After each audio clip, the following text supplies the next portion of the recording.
12 gods, ruling from the top of Mount Olympus. You've heard their names: Zeus, Poseidon, Athena, Apollo. But do you know how they're all connected? They're not just gods. They're a family that has betrayed, loved, and fought one another for eternity.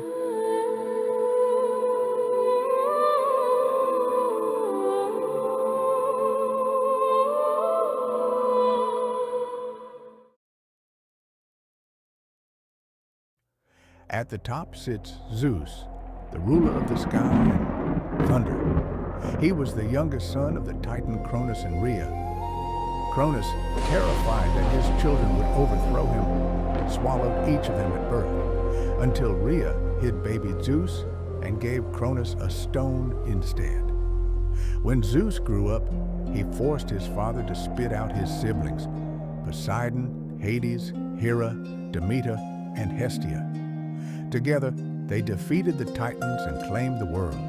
Zeus ruled the heavens, Poseidon ruled the seas, Hades ruled the underworld.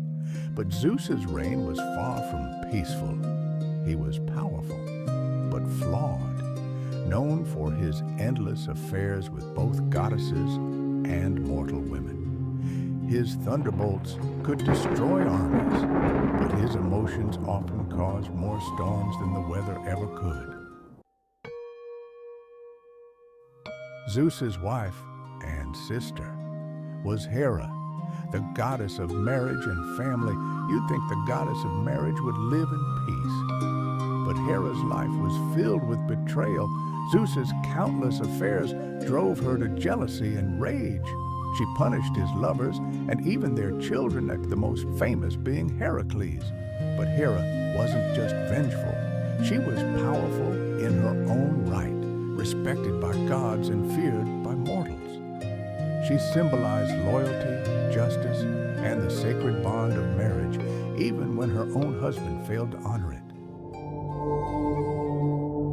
Zeus's brother Poseidon ruled the oceans.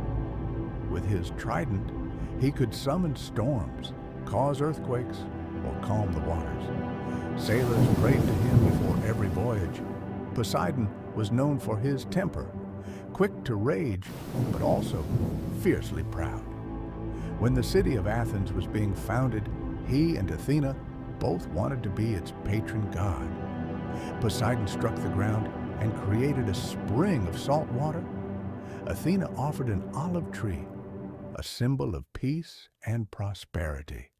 The people chose Athena. Poseidon never forgot that loss, and it defined much of his rivalry with her.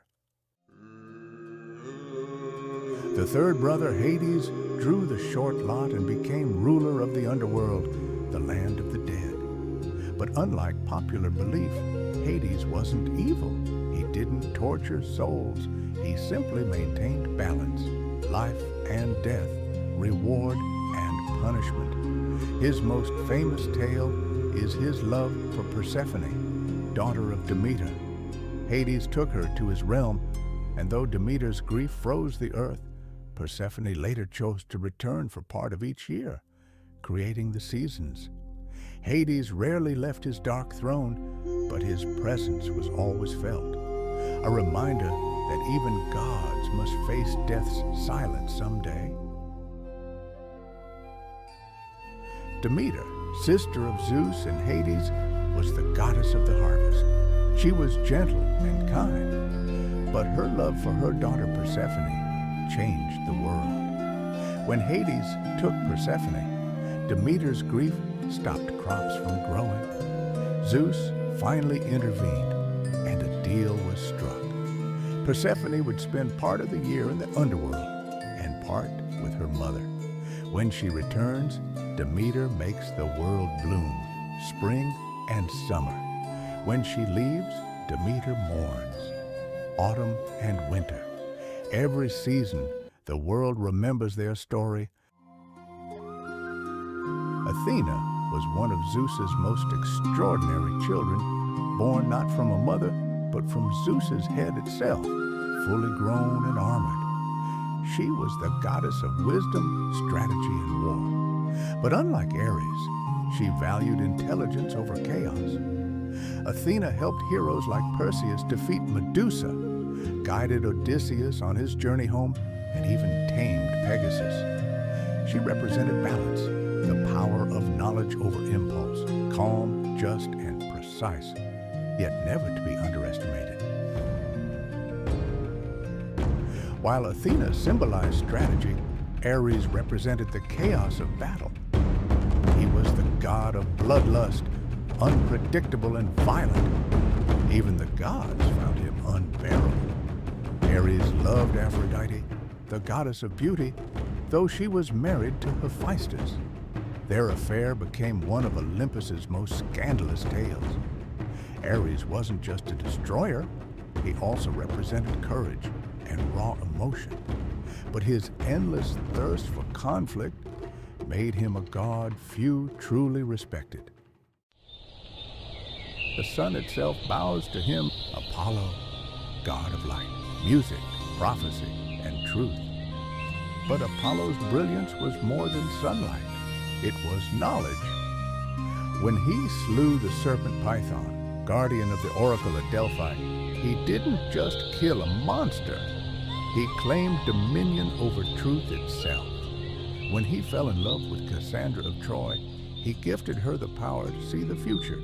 But when she refused his love, he cursed her to see everything and be believed by no one. When Daphne fled from his touch, the gods took pity and turned her into a laurel tree. Apollo could only embrace her bark and vow to wear her leaves forever. Twin sister to Apollo, Artemis was the goddess of the hunt, the protector of wild things, and the silent glow of the moon. She roamed the forests with her nymphs, her silver bow gleaming under the night sky. Even the mighty Orion, her companion and equal in the hunt, met a tragic fate. Some say she killed him by accident, tricked by Apollo. Others say she placed him among the stars, immortalizing the only man she ever loved. When Paris of Troy judged her as the fairest among goddesses, she promised him the love of the most beautiful woman alive, Helen. And so began the Trojan War. Aphrodite was never just beauty. She was proof that desire could build worlds and destroy them. Among the shining gods of Olympus, one limped. Hephaistus, the god of fire, metal, and creation. They say he was cast from Olympus by his own mother, Hera, for being born lame. He fell for 9 days and 9 nights before hitting the earth. But from that pain, he forged greatness. In the fires of his forge, he crafted weapons that shaped history. Zeus's thunderbolts, Achilles' armor, and even Pandora, the first woman, molded from clay. He was wed to Aphrodite, but even gods cannot forge loyalty from love. She betrayed him with Ares, and Hephaistus caught them in an unbreakable net of gold, exposing them before all Olympus. They laughed, but Hephaistus did not. He knew something they didn't, that true power is not in beauty or strength, but in creation. He built wonders that outlasted gods themselves, for every fire burns, but only the smith knows how to control it. They say no door was ever closed to Hermes, god of travel, trade, thieves, and trickery. He was the winged messenger who moved between realms, carrying secrets from Olympus to earth and even to the underworld. From the moment of his birth, he was clever. Before his first sunset, he stole Apollo's cattle, and when caught, he played music so beautiful that Apollo forgave him and gave him the staff that became the caduceus, symbol of peace and healing. He guided souls to Hades, whispered in the ears of dreamers, and protected travelers on roads both mortal and divine. But Hermes was more than a messenger. He was movement itself. Every deal, every journey, every lie told in the dark, he was there, smiling in the shadows. And finally, the god who didn't belong, Dionysus, born of mortal woman and divine father, son of Zeus and Semele, he was burned alive by the sight of his father's true form. Yet Zeus saved the unborn child, sewing him into his own thigh until he was ready to be born again. Dionysus brought with him wine, madness, and liberation. He taught mortals the art of losing control, to dance, to forget, to feel. To his followers, he was freedom. To his enemies, chaos. He was the god of ecstasy and destruction, of laughter that could turn to weeping, and pleasure that could break the mind. Even Hera tried to destroy him, but Dionysus endured, traveling the world, gathering followers, turning skeptics into believers and kings into madmen. And when he finally returned to Olympus, the other gods welcomed him, the only mortal ever to ascend among them, because even the divine need a reminder that without madness there is no joy. 12 gods, 12 thrones, but the truth of Olympus is not perfection, it's power, desire, and consequence. They were mirrors of us, our pride, our love, our anger, carved into divine form, and perhaps that's why their myths never fade, because the gods never truly left.